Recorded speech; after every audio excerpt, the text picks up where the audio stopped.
Hello friends, welcome to my channel. ഇന്ന് ഞാനൊരു variety ചമ്മന്തിയുടെ റെസിപ്പിയുമായിട്ടാണ് വന്നിരിക്കുന്നത്.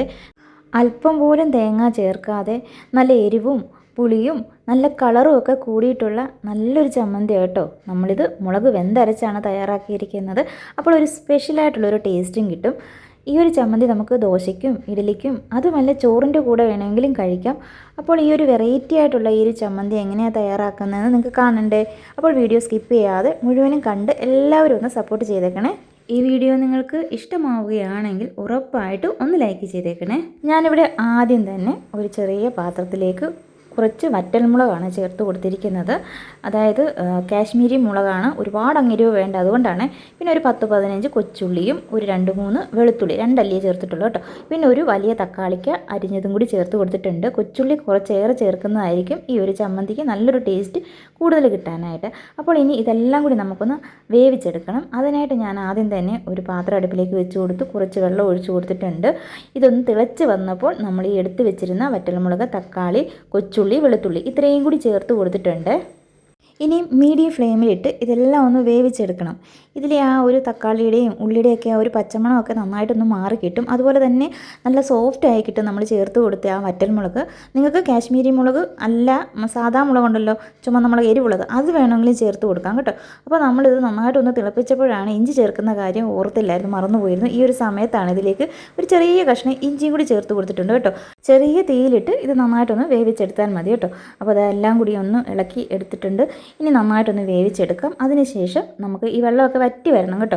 ഒരുപാട് അങ്ങ് വറ്റി കുറുകി പോകണ്ട. അത് നന്നായിട്ടൊന്ന് വറ്റി വന്നിട്ടുണ്ട്. ഈ ഒരു സമയം വരെയാണ് വേവിക്കുന്നത്. എപ്പോഴേക്കും തക്കാളിയും ആ ഉള്ളിയുടെയും പിന്നെ ആ വറ്റൽമുളകൊക്കെ നല്ല സോഫ്റ്റ് ആയി വന്നിട്ടുണ്ട്. സ്റ്റൗവിൻ്റെ ഫ്ലെയിം ഞാൻ ഓഫ് ചെയ്ത് കൊടുത്തു. വെള്ളം അങ്ങ് വറ്റി കരിഞ്ഞൊന്നും പോയിട്ടില്ല. നല്ലപോലെ വറ്റി വന്നാൽ മാത്രം മതി കണ്ടോ, ഒട്ടും വെള്ളമില്ലാതെ.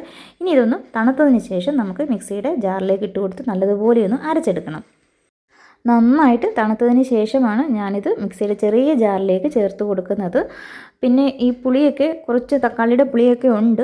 അതല്ല, ഒരല്പം കൂടി പുളി വേണമെങ്കിൽ നമ്മുടെ പിഴിപുളി ഉണ്ടല്ലോ, വേണമെങ്കിൽ കുറച്ച് ഒഴിച്ച് കൊടുക്കാം. ഒരുപാട് വേണ്ട കേട്ടോ. നമ്മൾ ഈ ദോശയ്ക്കൊക്കെ വേണ്ടിയിട്ടാണ് ഞാൻ ഈ ഒരു ചമ്മന്തി തയ്യാറാക്കുന്നത്. അതുകൊണ്ട് ഒരുപാട് പുളിപ്പില്ലാതെ തക്കാളിയുടെ ആ ഒരു പുളിപ്പ് മാത്രം മതി. ഇനി ആവശ്യത്തിനുള്ള ഉപ്പുകൂടി ചേർത്ത് കൊടുത്താൽ പിന്നെ നമുക്കിത് നന്നായിട്ടൊന്ന് അരച്ചെടുക്കാം. അപ്പോൾ ഇതാ ഞാനൊന്ന് അരച്ചെടുത്തിട്ടുണ്ട്.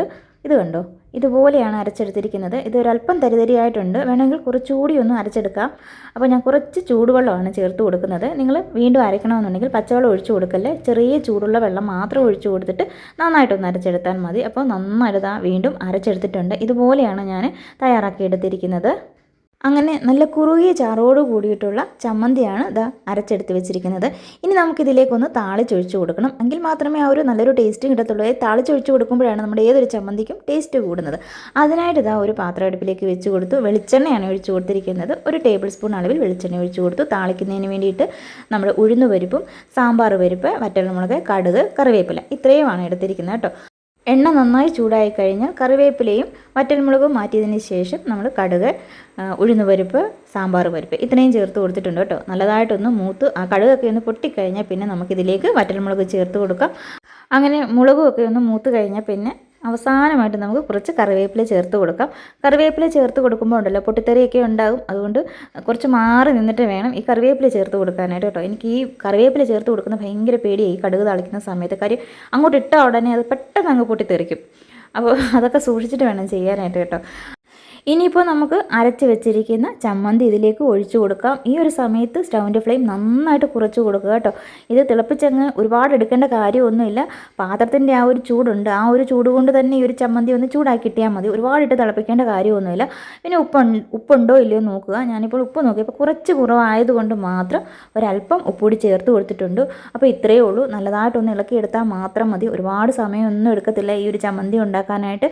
പക്ഷേ നല്ല ടേസ്റ്റ് കേട്ടോ. ഇങ്ങനെ ഉണ്ടാക്കി നോക്കുക. എരിവും ഉണ്ട്, പുളിയും ഉണ്ട്, എന്നാൽ ചാറും ആവശ്യത്തിനുണ്ട്. ഒരുപാട് ലൂസായിട്ടല്ല, നല്ല കുറുകിയ ചാറോട് കൂടിയിട്ടുള്ളതാണ് ഈ ഒരു ചമ്മന്തി. ഇനിയിപ്പോൾ ഇതാ ഞാനൊരു ബൗളിലേക്ക് ഒഴിച്ചു കൊടുത്തു. കാര്യം അടുപ്പിലിരിക്കുമ്പോൾ ഉണ്ടല്ലോ ഇത് ആ ഒരു പാത്രത്തിൻ്റെ ചൂട് കൊണ്ട് തന്നെ വല്ലാതെ അങ്ങ് കുറുകി പോകും. നമുക്കൊരല്പം കുറുകിയത് വേണം, എന്നാൽ ചെറിയ ചാറോട് കൂടിയിട്ടുള്ള ചമ്മന്തിയാണ് ആവശ്യം. അതുകൊണ്ട് ഞാൻ പെട്ടെന്ന് തന്നെ മറ്റൊരു പാത്രത്തിലേക്ക് ഒഴിച്ചു കൊടുത്തിട്ടുണ്ട്. ഇപ്പോൾ നിങ്ങൾക്ക് ഇഷ്ടമായോ ഈ ഒരു ചമ്മന്തി? എന്നും നിങ്ങൾ ഉണ്ടാക്കുന്നത് പോലെ അല്ലാതെ വെറൈറ്റി ആയിട്ടൊരു ചമ്മന്തി തയ്യാറാക്കാനായിട്ട് ഈ ഒരു രീതിയിൽ ഉണ്ടാക്കി നോക്കുക. നമ്മൾ ചേർത്ത് കൊടുത്ത ചേർത്ത തക്കാളിക്കായുടെയും കാശ്മീരി മുളകിൻ്റെയും ഒക്കെ ആ ഒരു കളറും കൂടെ ആയപ്പോഴാണ് ഈ ഒരു ചമ്മന്തിക്ക് നല്ലൊരു കളറും നല്ല ടേസ്റ്റും കേട്ടോ. അപ്പോൾ ദോശയും ഇഡ്ഡലിയൊക്കെ ഉണ്ടാക്കുമ്പോൾ ഈ ഒരു രീതിയിൽ ഇനി ഒന്ന് ഉണ്ടാക്കി നോക്കുക. എപ്പോഴും തേങ്ങ ചേർത്തല്ലേ ചമ്മന്തി തയ്യാറാക്കുന്നത്, തേങ്ങ ചേർക്കാതെ ഇങ്ങനെയൊന്ന് ഉണ്ടാക്കി നോക്കുക. അപ്പോൾ നിങ്ങൾക്ക് ഈ വീഡിയോ ഇഷ്ടമായിട്ടുണ്ടെങ്കിൽ ലൈക്ക് ചെയ്യാനും സബ്സ്ക്രൈബ് ചെയ്യാതെ കാണുന്നവരാണെങ്കിൽ ഒന്ന് സബ്സ്ക്രൈബ് ചെയ്ത് സപ്പോർട്ട് ചെയ്യുകയും കൂടി വേണേ. അപ്പോൾ വീഡിയോ കണ്ട എല്ലാ കൂട്ടുകാർക്കും താങ്ക്